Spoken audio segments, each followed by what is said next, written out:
is the Big O Show. This is the Big O Show. Execute the game. So we're seeing some of that. I think, and we made enough today. But we'll just keep preparing the way we've been preparing and try to string good days together. Miles said that you guys had a good week of practice. You've sort of piggybacked on that. Obviously, your head coach. What does a good week of practice look like? Good energy, good preparation. When I ask questions in a meeting, guys have the answers. They have a good understanding of what we're trying to do, what our opponent's strengths and weaknesses are. So when asked, they can answer, and then it looks like they understand, the things that we talked about in meetings in practice. So that's kind of generally, that's kind of the thinking. What led first to the sloppiness of the first half, and then the way the team played in the second half? I think it always comes down to execution. So our operation, getting in and out of the huddle, offensively, defensively in the kicking game, communication. And look, you got to give credit to the Jets. I mean, they created some situations that forced some communication issues for us. I thought they did a nice job and had a nice game plan. So credit to them. They played hard. They made some plays for sure, and we just made a few more plays than they did. That's disappointing. We've seen like what we call trick plays, where it's some of the reverses, the attempted pass with Albert Wilson. I mean, has there been in the coaching room more concerted efforts to say like, hey, let's be more creative. Let's try to get defenses kind of catch them off guard. I think we always want to be creative, really in all three phases, and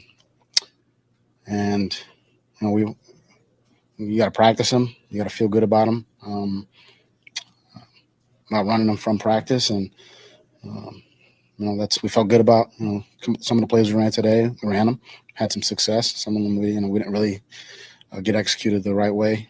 I'm thinking about the one in the low red, but I think again we did enough. We always want to be creative and try to run plays that are going to get us positive plays, and some of those kind of trick plays allow us the opportunity to do that. How did you feel about the execution at the end of the half? I'm sure you wanted to come away with points and must have been disappointed. Yeah, I mean, we had an opportunity to kick a field goal. Jason missed it, but Jason came right back and made one at the end when we needed it. So, with Tua's performance, obviously we saw a 65-yard touchdown pass. He threw the interception early. Where would you assess where he is right now after dealing with all that he's dealt with this season and finally returning the starter? I think it's, I think he's getting better every time he steps out on the field. I think he made a lot of good decisions today. I thought we moved the ball, pretty efficiently, especially in the second half.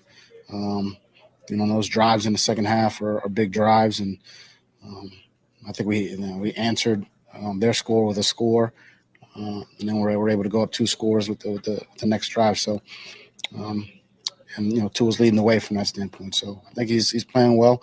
I think he played well today, and he made enough. Obviously, there's some throws he wishes he had back, I'm sure. Some decisions he wishes he had back. I mean, I think we all feel that way. That's how everybody feels after a game. But he made enough plays for us to win. Brian, I know you're from. Oh, go ahead. I'm sorry. I have to ask you about your shirt. It seems like you're paying tribute today. Yeah, my uncle's a fireman. Or he was a fireman. He's retired now. He was very instrumental in my life. He gave me this shirt. His work for Ladder 1A team. They were one of the first firehouses to go in 9/11, and no one came out of there. So he's been very instrumental. He introduced me to football. So I gave him the shirt, and I figured this would be a good time to wear it. That's exactly what I was going to ask. I'll beat you to it. I'm just polite. One on that drive where you guys held possession for 6 minutes and drove the length of the field and Gaskin scored. How important is it to actually use your 4-minute offense and eat up that much possession of the clock? I think at the end of the game, anytime, at the end of the game, with the lead,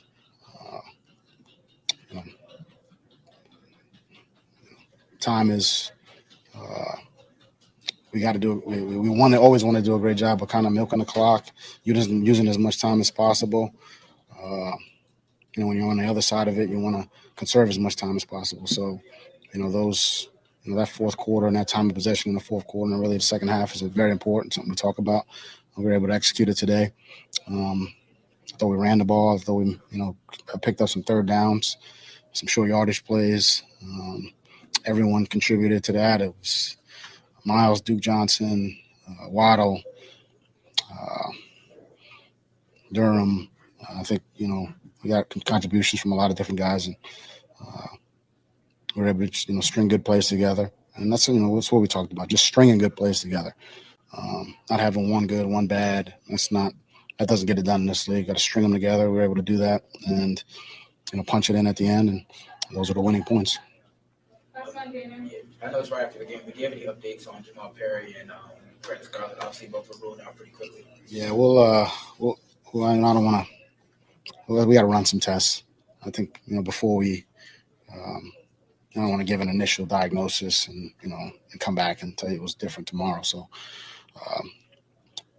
but yeah, both guys are ruled out. We'll go through the gamut of tests, X-rays, MRIs, etc., and try to, hopefully it's not that bad, but we'll have more information after we run those tests. Thanks, guys.